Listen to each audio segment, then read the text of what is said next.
বিদেশে মাস্টার্স বা পিএইচডি ভর্তি হতে গেলে একাডেমিক সিভি গুরুত্ব অনেক বেশি। যারা আমরা এখনো বিদেশে আসতে পারিনি বা আমরা যারা মাত্র এপ্লাই করা শুরু করলাম, তাদের জন্য এই বেসিক প্রেজেন্টেশনটা কাজে লাগতে পারে বলে মনে করি। কিন্তু যারা ইতিমধ্যে বিভিন্ন জায়গায় এপ্লাই করেছেন তারাও দেখতে পারেন। হয়তো নতুন কিছু বিষয় পেতে পারেন। বাইরে পড়তে আসার ১ম এই অন্যতম একটা গুরুত্বপূর্ণ জিনিস হলো প্রফেসরকে একটা ইমেইল করা। সেই ইমেইলে মূলত ৩ টি জিনিস থাকে। তার ভেতরে ১ম হচ্ছে ইমেইল বডি বা কভার লেটার। ইমেইল বডি বা কভার লেটার ছোট বা সাবলীল হওয়া ভালো। কারণ আমাদের উদ্দেশ্য হচ্ছে প্রফেসরদের মতন ব্যস্ত মানুষকে খুব বেশি সময় এনগেজ না রাখা। ফলে তারা যেন খুব সহজেই আপনার মূল বিষয়গুলো বুঝতে পারেন। দ্বিতীয় হচ্ছে রিসার্চ ইন্টারেস্ট বা স্টেটমেন্ট অফ পারপোজ। আপনাকে যদি প্রফেসর গ্রিন সিগন্যাল দিয়ে থাকেন বা গ্রিন সিগন্যাল দেওয়ার আগেই আপনার কাছে স্টেটমেন্ট অফ পারপোজ চাইতে পারেন। স্টেটমেন্ট অফ পারপোজ মানে হলো যে আপনি কোনো রিসার্চের জন্য কতটুকু ক্যাপাবল, কি স্কিল আপনার আছে এবং কিভাবে আপনি রিসার্চটা কন্ডাক্ট করবেন তার একটা আউটলাইন দেওয়া। আর দ্বিতীয় হলো সিভি বা রেজুমে। সিভি বা রেজুমে সর্বোচ্চ ২ পৃষ্ঠা হলে ভালো যদি আপনি এক্সপেরিয়েন্সড পারসন হয়ে থাকেন। বাট আপনি যদি মাত্রই আপনার আন্ডারগ্রেড শেষ করে থাকেন সেক্ষেত্রে ১ পৃষ্ঠার উপরে যাওয়া বাঞ্ছনীয় নয়। এখন প্রশ্ন হলো সিভি না রেজিউমে না বায়োডাটা? এটা আসলে নির্ভর করে আপনি কি জন্য এই জিনিসটা বানাচ্ছেন, কোন দেশের জন্য বানাচ্ছেন এবং কোন ফরম্যাটে বানাচ্ছেন। বাট খুব সহজ ভাষায় সিভি এবং রেজিউমে মূলত একই জিনিস, বায়োডাটা আলাদা জিনিস। বায়োডাটাতে আপনার ব্যক্তিগত তথ্য অনেক বেশি থাকে। আর সিভি বা রেজিউমেতে থাকে শুধুমাত্র প্রফেশনাল তথ্য এবং খুব বেশি পার্সোনাল তথ্য। আমি নিজে যেহেতু কানাডা ভিত্তিক হচ্ছে এবং কানাডাতে আমরা সবসময় রেজুমে বলি। তো এখন থেকে আমি সবসময় রেজুমেই বলবো। বাট কিন্তু আপনি যদি জার্মানি, ইউএস বা অস্ট্রেলিয়ার মতন অন্য কোনো দেশে এপ্লাই করে থাকেন, আপনার উচিত হবে এপ্লাই করার আগে বা ইমেইল করার আগে সেই দেশে যেই অ্যাপ্রুভড রেজুমে ফরম্যাট, সেই ফরম্যাটটা দেখে নেওয়া। এবং একটা গুরুত্বপূর্ণ জিনিস হচ্ছে রেজুমে থাকতে হবে অনেক রকম। আমাদের দেশে একটা খুব কমন কালচার হলো জাস্ট একটা মাত্র রেজুমে রেখে সেটাই বিভিন্ন জায়গায় দেওয়া। কিন্তু সেটা আসলে খুব বেশি কার্যকরী কিছু নাই। আপনি যদি মাত্র আন্ডারগ্রেড শেষ করে থাকেন তাহলে আপনি এখনো হয়তো জানেন না আপনি কোন বিষয়ে হায়ার স্টাডিজ নিবেন। সো আপনার কিছু নির্দিষ্ট টার্গেট থাকবে। সেই টার্গেট অনুযায়ী আপনি ততগুলো সিভি বানাবেন। আমি একটু আগেই বলেছি যে আমি কানাডা ভিত্তিক। সো আমার এই রেজুমিটা হবে কানাডার রেজুমির সাথে মিল রেখে। তো এটা একটা খুব বেসিক স্যাম্পল রেজুমি দিলাম। এই রেজুমিতে আমরা দেখছি খুব উপরে খুব আলাদা করে নাম এবং ঠিকানা দেওয়া এবং এখানে সুন্দরভাবে প্রোফাইল দেওয়া। তার নিচে কোথায়, কোথায় কাজ করেছে সেখানে জব এক্স জব এক্সপেরিয়েন্সটা দেওয়া এবং কত সময় ধরে কাজ করে সেটা দেওয়া এবং আলাদা করে দেখেন যে অ্যাকমপ্লিশমেন্ট গুলো হাইলাইট করে দেওয়া। এটা খুবই গুরুত্বপূর্ণ। সো একটা রেজুমিতে কি, কি জিনিস থাকে? তো বেসিক রেজুমিতে আসলে ৭ টা জিনিস থাকবে। এই ৭ টা জিনিস না থাকলে আপনার শেষেরটা না হলেও চলে, সেটা নিয়ে আমি পরে কথা বলব। বাট এই ৬ টা জিনিস আপনার অবশ্যই থাকতে হবে যদি আপনি একাডেমিক রেজুমে লিখতে চান। ১ম এ সবার উপরে আপনার নাম এবং য যোগাযোগের ঠিকানা। নাম লেখার ক্ষেত্রে আপনার সার্টিফিকেটে যেই নাম আছে সেই নামই লিখতে হবে। ডাকনামগুলো ব্র্যাকেটে না লেখা ভালো। নামটা একটু বড় ফন্টে হবে ১৬/২০ আকার এবং রেজুমে বা সিভির জন্য ফ্যান্সি ফন্ট ইউজ না করা ভালো। রিকমেন্ডেড ফন্ট হলো এরিয়াল অথবা টাইমস নিউ রোমান। যদি আপনি এরিয়াল দিয়ে শুরু করেন তাহলে রেজিউমের প্রতিটা জায়গায় এরিয়াল থাকবে। টাইমস নিউ রোমান দিয়ে শুরু করলে প্রতিটা জায়গায় টাইমস নিউ রোমান। বসবাসের ঠিকানা খুব স্পষ্ট হতে হবে। এখানে কোনো রকম ঝাপসা করে লেখা যাবে না যে ঠিকানা ঢাকা, বাংলাদেশ। আপনাকে বাসা, বাড়ি সুন্দর করে দিতে হবে। ইমেল এবং ফোন নম্বর থাকবে। ইমেল লেখার ক্ষেত্রে আপনারা হয়তো ইতিমধ্যেই জানেন যে একটা প্রফেশনাল ইমেল নেম থাকতে হবে। আপনার ইমেল অ্যাড্রেস যদি হয়ে থাকে fancyboy@gmail.com সেটা খুবই একটা বাজে ইফেক্ট রাখবে। সুতরাং চেষ্টা করেন আপনার নামের শেষ অংশ দিয়ে একটা ইমেইল অ্যাড্রেস বানাতে। লিঙ্কডইন প্রোফাইল খুলে ফেলুন, কারণ লিঙ্কডইন প্রোফাইলটাই আসলে আপনার রেজুমে হিসেবে কাজ করবে। তো এছাড়াও যদি আপনার কোনো পোর্টফোলিও ওয়েবসাইট থাকে যেখানে আপনি আপনার কাজগুলো ইতিমধ্যেই পোর্টফোলিওর আকারে শোকেস করে রাখছেন, সেটা দেওয়া অনেক একটা ভালো কাজ। স্কাইপি অ্যাড্রেস এই সময় দেওয়ার দরকার নেই, কারণ আপনি যদি রেজুমে পাঠান এবং প্রফেসর আপনার রেজুমে পছন্দ করেন, তাহলেই তিনি আপনার কাছে আপনার স্কাইপি অ্যাড্রেস চাবেন। এছাড়া আপনার কাছে স্কাইপি অ্যাড্রেস চাবেন না। এরপরে হলো ক্যারিয়ার সামারি, যেটা বাংলায় প্রফেশনাল সারসংক্ষেপ বলছি। ক্যারিয়ার সামারিটা থাকবে যেটা সর্বোচ্চ ৬টা বাক্য হবে। বুলেট আকারে দিতে পারেন, নাও দিতে পারেন। এটাতে বিশেষ কোনো প্রেফারেন্স নাই। শুধুমাত্র প্রাসঙ্গিক অ্যাচিভমেন্ট গুলা যুক্ত করবেন। এখন প্রাসঙ্গিক অ্যাচিভমেন্ট বলতে কি বোঝায়? প্রাসঙ্গিক অ্যাচিভমেন্ট হলো যে আপনার সেই স্কিল বা সেই এক্সপেরিয়েন্স দেওয়া যেটা প্রফেসরের রিসার্চ বা আপনি যেই বিষয়ে পড়তে চাচ্ছেন তার সাথে মিলে। অর্থাৎ আপনি যদি আন্ডার গ্র্যাডে এনভায়রনমেন্টাল ইঞ্জিনিয়ারিং নিয়ে পড়ে মাস্টার্স রিসার্চ করে থাকেন, আর আপনি ট্রান্সপোর্টেশন প্ল্যানিং এর কোনো প্রফেসরকে ইমেল করেন হায়ার স্টাডিজের জন্য, সেক্ষেত্রে আপনি যদি এনভায়রনমেন্ট ইঞ্জিনিয়ারিং এর রিসার্চটা হাইলাইট করেন, তাহলে ট্রান্সপোর্টেশন প্ল্যানিং এর প্রফেসর সেটা পছন্দ নাও করতে পারেন। কিন্তু আপনি যদি কোনোভাবে সেই আপনার রিসার্চটাকে ট্রান্সপোর্টেশন প্ল্যানিং এর সাথে রিলেট করতে পারেন, সেটা বেটার। এখন এমন যদি হয় যে আপনার কোনো রিসার্চই আপনার মাস্টার্স এর রিসার্চের সঙ্গে মেলার সম্ভাবনা নাই, সেক্ষেত্রে আপনি আপনার কোর্স ওয়ার্ক থেকে আহ, বিষয় তুলে আনতে পারেন বা প্রজেক্ট ওয়ার্ক থেকে আনতে পারেন। প্রজেক্ট বলতে যেমন অনেক সময় অ্যাসাইনমেন্ট গুলোকে আমরা প্রজেক্ট হিসেবে দিতে পারি। প্রফেসররা কখনোই আসলে জানতে চাইবে না যে আপনি প্রজেক্টে কি করছেন। জানতে চাইতে পারে যখন স্কাইপে ইন্টারভিউ দিবেন, কিন্তু এই মুহূর্তে জানতে চাইবে না। এই মুহূর্তে আপনার উদ্দেশ্য হচ্ছে প্রফেসরের মনোযোগে আসা। এটা কোনোভাবে ক্যারিয়ার অবজেক্টিভ না যে আপনি কি হতে চান। আমরা জানি যে আপনি আসলে বিদেশে আসতে চাচ্ছেন, এটা আপনার ক্যারিয়ার অবজেক্টিভ। মাস্টার্স বা পিএইচডি করতে চান, সো এটা জানা দরকার নেই।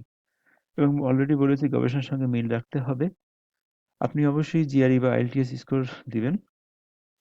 শিক্ষাগত অর্জন লেখার সময় আপনি শেষেরটা সবার আগে দিবেন। আপনার যদি মাস্টার্স থাকে তাহলে মাস্টার্স, তারপরে বিএসসি। এসএসসি বা এইচএসসি দেওয়ার দরকার নাই, বাট আপনি যদি খুব বেশি এক্সট্রাঅর্ডিনারি অর্ডিনারি কিছু করে থাকেন সেটা দিন। এরপরে আপনার আন্ডারগ্রেডের বা মাস্টার্স রিসার্চ টপিকটা দেন।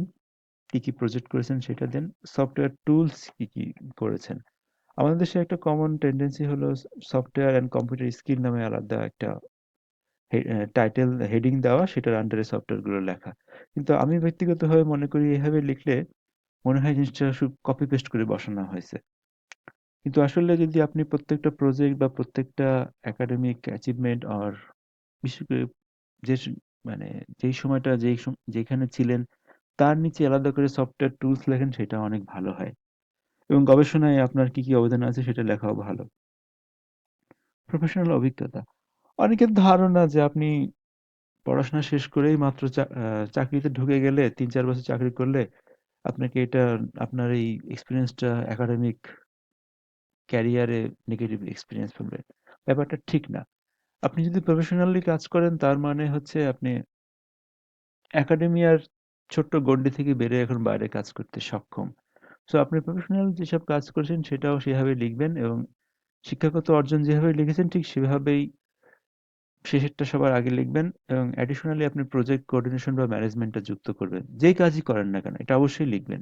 কারণ প্রজেক্ট ম্যানেজমেন্ট বা প্রজেক্ট কোঅর্ডিনেশন মানে হচ্ছে আপনি অনেক বেশি কাজ হ্যান্ডেল করতে পারেন। এটা আপনার প্রফেসরকে ইমপ্রেস করার অনেক সম্ভাবনা আছে।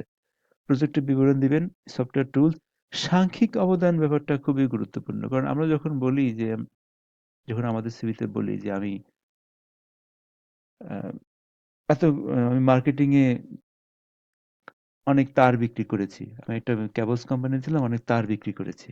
এটা আসলে কিছু মিন করে না। আপনার বলা উচিত যে আপনি এতদিন কাজ করেছেন, এতদিন কাজে এত কেজি বা এত ভলিউমের তার বিক্রি করেছেন। আপনি যদি জিনিসটা সংখ্যা দিয়ে বলেন তাহলে আরো বেশি বিশ্বাসযোগ্য হয়। লিডারশিপ এবং ভলান্টিয়ার এক্সপেরিয়েন্স খুবই গুরুত্বপূর্ণ। এটা অবশ্যই থাকতে হবে। আপনি কখনো না করে থাকলেও থাকতে হবে। এমনভাবে আপনার রেজিউমেটা লিখবেন যে বোঝা যায় আপনি বিভিন্ন জায়গায় যেখানে যা কাজ করে সেখানে আপনি একটা লিড দিচ্ছেন। আপনাকে কেউ কন্ট্রোল করেনি, আপনি কন্ট্রোল করেছেন। ভলান্টিয়ার অভিজ্ঞতা প্রাসঙ্গিক হতে পারে, যেমন আপনি রাস্তা পরিষ্কারে সাহায্য করেছেন। এই জিনিসগুলো এখানে খুবই কাজে দেয়। এবং এগুলো যদি কোনো সার্টিফিকেট থাকে সেটা আলাদা করে অ্যাটাচমেন্ট হিসেবে দিতে পারেন। আপনি যদি ইতিমধ্যেই পাবলিকেশনের সাথে জড়িত হয়ে যান, সেই পাবলিকেশনগুলো দিবেন। পাবলিকেশন আলাদা পেজ ব্যবহার করতে পারেন। সঠিক ফরম্যাটিং দিতে পারেন। জোটেরো নামে একটা সফটওয়্যার আছে যেটা আসলে খুব সুন্দর ফরম্যাটিং করে, সেটা ইউজ করতে পারেন।